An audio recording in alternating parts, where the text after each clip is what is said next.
Interpol resmi menerbitkan red notice terhadap buron kasus dugaan korupsi tata kelola minyak Riza Khalid. Menurut Polri, red notice itu terbit sejak tanggal 23 Januari 2026.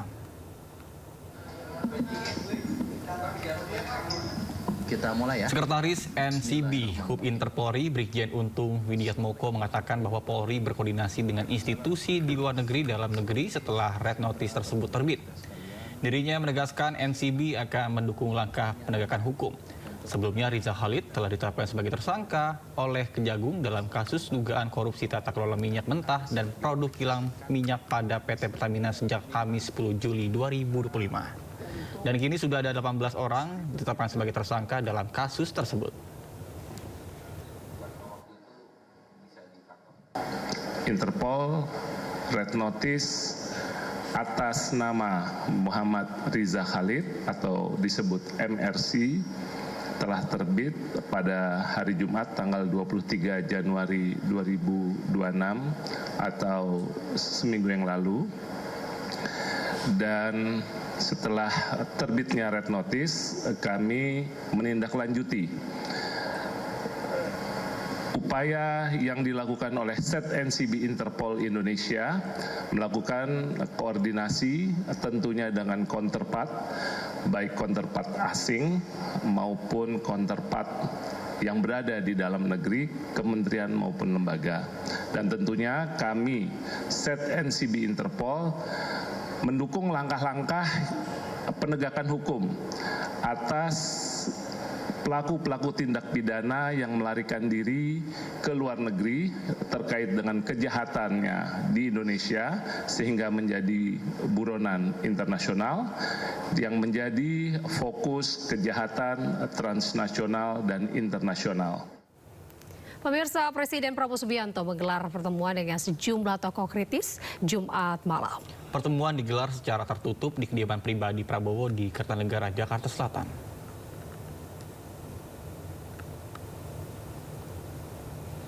Menteri Sekretaris Negara Prasetyo Hadi mengonfirmasi sejumlah tokoh kritis yang hadir, diantaranya peneliti utama politik BRIN, Siti Zuhro, hingga mantan Kabaris Polri Komjen Pol Purnawirawan Susno Duaji. Turut hadir juga mantan Ketua KPK Abraham Samad serta mantan Sekretaris Kementerian BUMN Said Didu. Dalam kesempatan itu, Presiden berdiskusi tentang kepemiluan hingga penegakan hukum bersama dengan sejumlah tokoh yang hadir. Presiden Prabowo Subianto juga memaparkan program prioritas pemerintah yang dijalankan untuk kepentingan rakyat.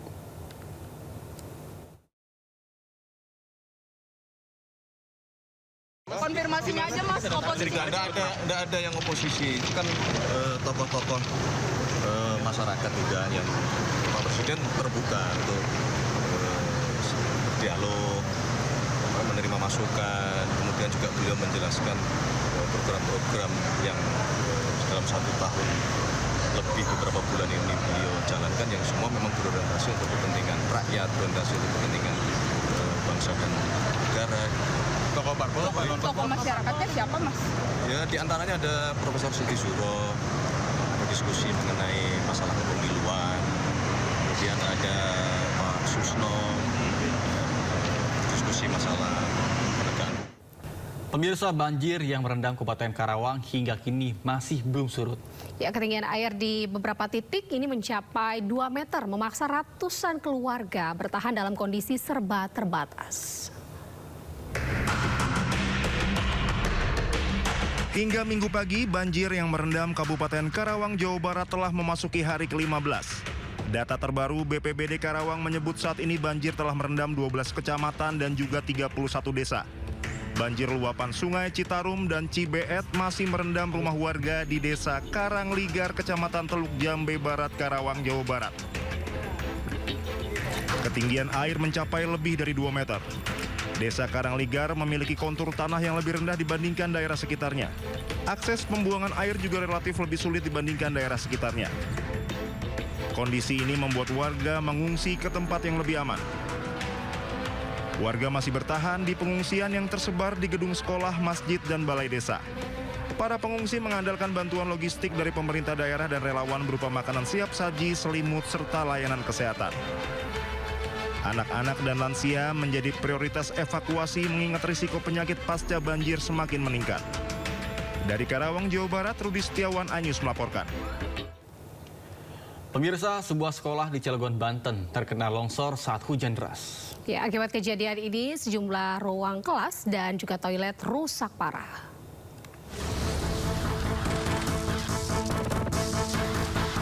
Tembok penahan setinggi 4 meter dan panjang 30 meter yang berada di belakang bangunan SMPN 5 Cilegon, Banten longsor.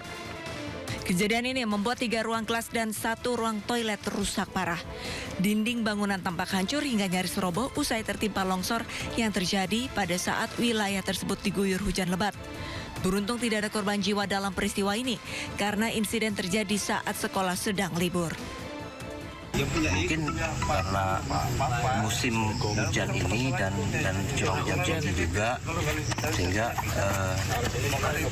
bangunan tidak kuat lagi menahan beban, jadi ya jadi kalau anak-anak karena sejauh ini kan tidak ada korban jiwa, kita juga biar KBM bisa terus berjalan, jadi kita koordinasi dengan pihak Dindik untuk bisa melakukan kegiatan belajar mengajar menempati atau menumpang di SD Cikuasa 2 untuk sementara, tapi sudah koordinasi juga dengan yang kepala sekolah yang bersangkutan dan disediakan ruang untuk di sana.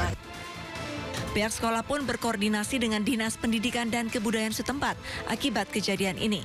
Nantinya proses pembelajaran para siswa dialihkan sementara waktu ke sekolah lain. Saat ini pemerintah Kota Cilegon telah menurunkan alat berat untuk membersihkan reruntuhan dan material tanah longsor yang merusak bangunan. Dari Cilegon, Banten, Iskandar Nasution, iNews melaporkan. Sejumlah rumah rusak parah diterjang longsor di Kabupaten Bandung, Jawa Barat. Ya, akibat peristiwa ini, 2 balita tewas tertimpa bongkahan dinding yang roboh.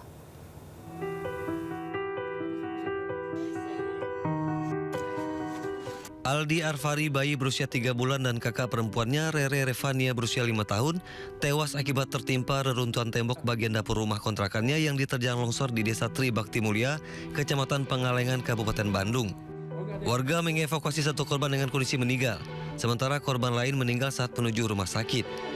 Longsor terjadi setelah kawasan tersebut diguyur hujan deras. Isak tangis kedua orang tua pecah saat Bupati Bandung Dadang Supriyana datang dan mengucapkan bela sungkawa. Ia juga meminta kepala desa untuk membangunkan rumah bagi orang tua korban. Sementara 6 kepala keluarga terdampak lainnya akan dibiayai kontrakan selama 3 bulan. Mengimbau kepada warga sekitar melalui Pak Kades dan Kalak BPBD, dan tentunya bagi lokasi yang rawan bencana, terutama area tadi ada sekitar 6 rumah, jadi diminta untuk sementara pindah atau evakuasi terlebih dahulu. Nanti kita akan berikan untuk kontrak selama 3 bulan. Desa Tribakti Mulia merupakan daerah kawasan perbukitan dan rawan longsor. Warga diimbau tetap waspada. Dari Kabupaten Bandung, Jawa Barat, Safat Andrawan, iNews melaporkan.